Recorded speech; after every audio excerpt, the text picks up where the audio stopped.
NDA ఎందరు వచ్చినా అవకాశం ఉంటుంది. టార్గెట్ చేసే రాష్ట్రాల్లో అయితే కీలక పార్టీలను కలుపుకుపోతూ ఉంటుంది. ప్రస్తుతం బీజేపీ చూపు తమిళనాడు ఎన్నికల మీద ఉంది. అక్కడ డీఎంకేని ఎలాగైనా గద్దె దించాలని చూస్తోంది. డీఎంకే ఇండియా కూటమికి ఆక్సిజన్ అందిస్తోంది.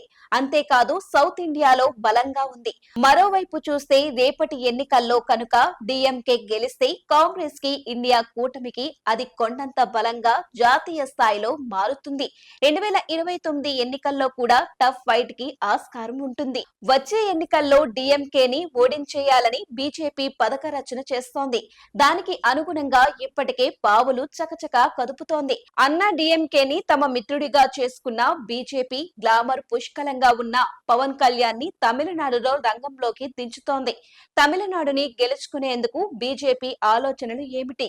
దీనిపై కేంద్ర హోంమంత్రి అమిత్ షా సూచన ప్రాయంగా సంకేతాలు ఇచ్చారు. తాజాగా ఒక ప్రాంతీయ మీడియా సంస్థకు ఇచ్చిన ఇంటర్వ్యూలో అమిత్ షా మాట్లాడుతూ తమిళనాడు పొలిటికల్ సినోరియా గురించి వివరించారు. తన మనసులో ఉన్న భావాలను ఎన్నికలలో బీజేపీ పాత్రను గెలిచే విధంగా ఆ పార్టీ చేస్తున్న కసరత్తుని విడమరిచి చెప్పారు. తమిళనాడులో తదుపరి ముఖ్యమంత్రిగా అన్నాడీఎంకే అభ్యర్థిగా ఉంటారు అని స్పష్టంగా చెప్పారు.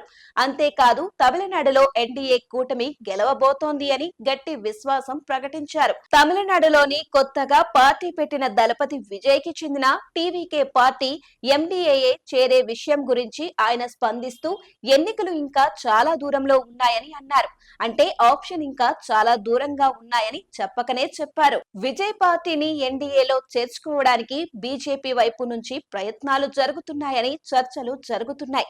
ఎన్నికలకు ఇంకా సమయం ఉంది కదా అన్న అమిత్ షా మాటల్లో ఎవరికి తోచిన అర్థాలు వారు వెతుక్కుంటూ ఉన్నారు. ఎన్నికల సమయానికి ఖచ్చితంగా విజయ్ పార్టీ ఎన్డీఏలో చేరుతుందని అంటున్న వారు ఉన్నారు. ఇక తమిళనాడు ఎన్నికలు జాతీయ స్థాయిలో విశేషంగా ప్రభావితం చేస్తాయన్న ఆలోచన బీజేపీకి ఉన్నందువల్ల ఖచ్చితంగా బీజేపీ తమిళనాడులో రాజకీయ సన్నివేశాలు తనకు అనుకూలంగా మార్చుకోవడానికే చూస్తుంది. ఇంతకీ విజయ్ పార్టీ బీజేపీ నాయకత్వంలోని ఎన్డీఏలో చేరుతోందా అన్నది అతిపెద్ద ప్రశ్న.